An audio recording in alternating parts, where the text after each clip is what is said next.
मुंबईमध्ये मोठ्या प्रमाणामध्ये मेट्रोचं काम सुरू आहे.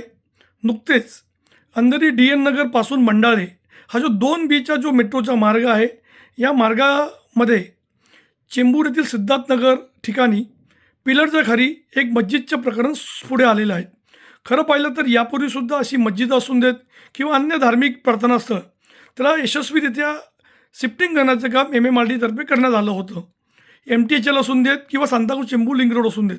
मग ह्या मेट्रोच्या 2B प्रकरणामध्ये असं नेमकं काय घडलं, की ही जी मस्जिद होती ही शिफ्ट करण्यामध्ये MMRDला अडचण आली.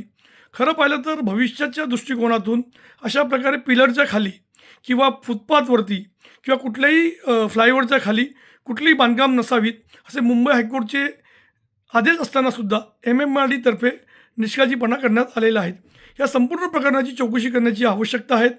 आमची अशी मागणी आहे सरकारकडे, MMRDकडे या संपूर्ण प्रकरणाची आपण चौकशी करावीत. कारण मेट्रो 2B हा महत्त्वाकांक्षी प्रकल्प होता. याचा जो डिटेल प्रोजेक्ट रिपोर्ट याला आपण DPR म्हणतो, याच्यामध्ये वारंवार बदल करण्यात आले. काही वेळा यातले स्टेशन वगळण्यात आलेत, तर काही वेळा रूटच त्यांनी बदलला.